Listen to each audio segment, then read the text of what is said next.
लासलगाव मनमाडसह नाशिक जिल्ह्याच्या बाजार समितीत कांद्याच्या दरात घसरण सुरूच आहे। कांद्याला सरासरी 1100 ते 1200 रुपये इतकाच दर मिळत असल्याने शेतकरी हवालदिल झालाय।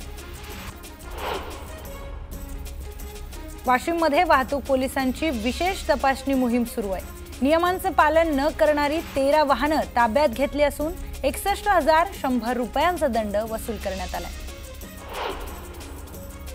अहिल्यानगरच्या शनिदेव गावात योगीराज गंगागिरी महाराजांच्या 178व्या हरिनाम सप्ताहाचा ध्वजारोहण सोहळा पार पडलाय। यावेळी राधाकृष्ण विखे पाटील आणि महंत रामगिरी महाराजांच्या हस्ते ध्वजारोहण करण्यात आलं। दरम्यान येत्या 30 जुलैपासून भक्तिमय वातावरणात सप्ताह होणार आहे। जालन्यात मिरचीला 8 ते 9,000 रुपये प्रति क्विंटल दर मिळतोय, तर शेतकऱ्यांनी यामुळे समाधान व्यक्त केलंय। दरम्यान पिंपळगाव रेणुकाई बाजारात तब्बल 300 टन मिरचीची आवक झाली आहे। हिंजवडी परिसरातील लक्ष्मी चौकातील अतिक्रमण नागरिकांनी स्वतःहून काढायला सुरुवात केली आहे। अतिक्रमण कारवाईच्या धास्तीने नागरिकांनी अतिक्रमण काढायला सुरुवात केली, तर अजित पवारांनी वाहतूक कोंडीला जबाबदार असणारे अतिक्रमण काढण्याचे आदेश दिले। पौड पोलीस स्टेशनमध्ये पॉक्सो अंतर्गत गुन्हा दाखल असणाऱ्या आरोपीला पोलिसांनी रुग्णालयात दाखल केलाय। पीडित तरुणीच्या पालकांनी चोप दिल्याने त्याच्या हाताला दुखापत झाली आहे। दरम्यान पोलीस बंदोबस्त नसल्याने आरोपी पळून जाण्याची भीती व्यक्त करण्यात येते। पंढरपूरच्या चंद्रभागा नदीमध्ये 3 महिला भाविक बुडाल्याचे समोर आले। यामध्ये जालना जिल्ह्यातील भोकरदन तालुक्यातील 2 महिलांचा मृत्यू झालाय, तर एका महिलेचा अद्यापही शोध सुरू आहे। सांगली जिल्ह्यात संभाव्य आपत्ती लक्षात घेता पालिकेने धोकादायक इमारती उतरवण्याची मोहीम हाती घेतली आहे। यावेळी जेसीबी आणि क्रेनच्या सहाय्याने धोकादायक असलेला पहिला आणि दुसरा मजला निष्कासित केला। नंदुरबारच्या विसरवाडीमध्ये रानभाज्या महोत्सवाचे आयोजन करण्यात आले। या महोत्सवात विविध पारंपरिक रानभाज्यांचे प्रदर्शन विक्री करण्यात येते, तर आदिवासी बांधवांना बाजारपेठ उपलब्ध होण्याच्या उद्देशाने या महोत्सवाचे आयोजन करण्यात आले।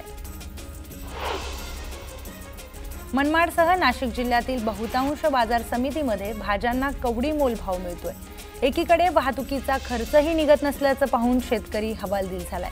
जवळपास 3000 मेथीच्या जुड्या रस्त्याच्या कडेला फेकून शेतकऱ्यांनी संताप व्यक्त केलाय।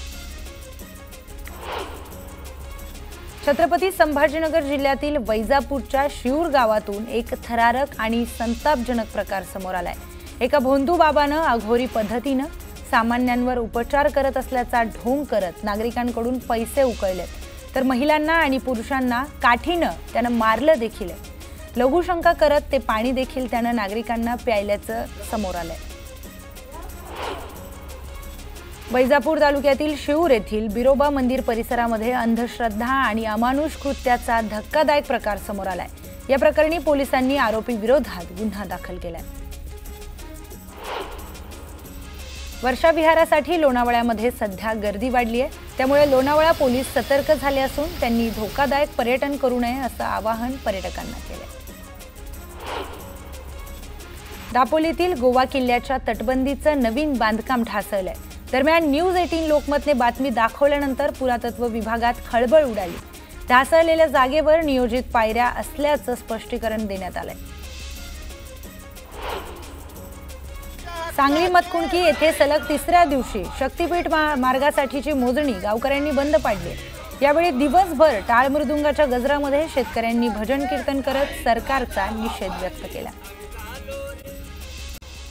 जालन्यातील रामखेडा गावामध्ये चारीचं पाणी शेतात शिरल्याने पिकांचं मोठं नुकसान झालंय। मका कापूस पिकांचं नुकसान झाल्याने शेतकरी चिंतेत सापडलाय। बीडच्या धारूर तालुक्यातील धुनकववाडमध्ये विद्यार्थ्यांना धोकादायक प्रवास करावा लागतोय। ओढ्यातून मार्ग काढत शाळा गाठावी लागल्याने विद्यार्थ्यांच्या सुरक्षेचा प्रश्न ऐरणीवर आलाय। नागपूरच्या वडांबा जिल्हा परिषदेच्या शाळेवर वीज कोसळली आहे। यावेळी शाळेतील 70 विद्यार्थ्यांसह शिक्षक थोडक्यात बचावलेत। वीज पडल्याने यावेळी शाळेचा स्लॅब कोसळला। गोंदिया जिल्हा परिषदेच्या शाळेची दुरावस्था झाली आहे। विद्यार्थी भीतीच्या छायेत शिक्षण घेत आहेत। मात्र या सगळ्याकडे प्रशासनाचं दुर्लक्ष होत असल्याने संताप व्यक्त केला जातोय। जीर्ण इमारत आणि गळक्या छतामुळे विद्यार्थ्यांचा जीव धोक्यात आला। यवतमाळमध्ये विविध मागण्यांसाठी महाराष्ट्र राज्य परिचारिका संघटनेचं आंदोलन केलंय। तातडीने मागण्या पूर्ण करण्याची मागणी यावेळी करण्यात आली। तर परिचारकांच्या काम बंद आंदोलनाचा रुग्णांना नाहक त्रास सहन करावा लागतोय। दिवा ते सीएसएमटी लोकल सुरू करण्यासाठी समाजसेविका अश्विनी केंद्रे मागील 18 दिवसांपासून आंदोलनावर ठाम आहेत। रेल्वे प्रशासन लक्ष देत नसल्यानं उपोषणकर्त्यांनी मोर्चाचा इशारा दिला। तर वैष्णवी हगवणे आत्महत्या प्रकरणामधील महिला आणि बाल कल्याण समितीचा अहवाल समोर आलाय। हुंड्यासाठीच वैष्णवी हगवणेचा बळी गेल्याचं महिला आणि बाल कल्याण समितीच्या अहवालातून स्पष्ट करण्यात आलंय। तत्कालीन पोलीस महानिरीक्षक जालिंदर सुपेकर यांच्या चौकशीचेही आदेश समितीने देण्यात शिफारस केलेली आहे। तर मयुरी हगवणे प्रकरणाची जर दखल घेतली गेली असती तर वैष्णवीची आत्महत्या टाळता आली असती, असं म्हणत मयुरी हगवणेची तक्रार न घेणाऱ्या पोलीस अधिकाऱ्यांवर कारवाई करण्याची समितीने शिफारस केली आहे। या संदर्भात नेमका काय रिपोर्ट आलाय तो बघूयात। तर वैष्णवी हगवणे आत्महत्या प्रकरणी महिला व बाल कल्याण समितीचा अहवाल समोर आलाय। याच अहवालामध्ये हुंड्यासाठीच वैष्णवी हगवणेचा बळी गेलाय हे स्पष्ट झालंय। तर वैष्णवीचा पती आणि सासरच्या मंडळींकडून मानसिक आणि शारीरिक छळ करण्यात आला वैष्णवीचा। तत्कालीन पोलीस महानिरीक्षक जालिंदर सुपेकर यांना तपासापासून दूर ठेवा असे आदेशही देण्यात आलेत। तर जालिंदर सुपेकर यांना निलंबित करून सह आरोपी करण्याची शिफारस करण्यात आली आहे। हुंडा म्हणून फॉर्च्युनर कार, 51 तोळे सोनं, चांदीची भांडी, रोख रक्कम देण्यात आल्याचे पुरावे देखील या अहवालात समोर आलेले आहेत। पोलिसांच्या तपासात अनेक त्रुटी होत्या असंही या अहवालामध्ये समोर आलंय। तर मयुरी हगवणे प्रकरणाची दखल घेतली असती तर वैष्णवीची आत्महत्या टाळता आली असती, असा देखील धक्कादायक खुलासा या अहवालातून समोर आलाय। या संदर्भातील अधिक आपण बोलूयात। राष्ट्रवादीच्या नेत्या रोहिणी खडसेताई आपल्यासोबत जोडल्या गेलेल्या आहेत।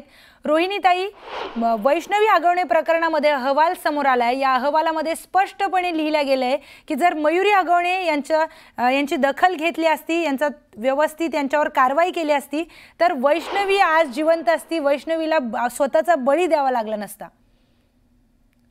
मी बरेचदा या विषयावरती पण बोललेले आणि माझा आक्षेप पण हाच होता की त्या केसमध्ये जी दिरंगाई सरकार किंवा तिथे पोलीस यंत्रणेकडनं झाली आहे, महिला आयोगाकडनं झालेली आहे, त्याचमुळे वैष्णवीचा जीव गेलेला आहे आणि आता ते अहवालामध्ये देखील समोर आला आहे।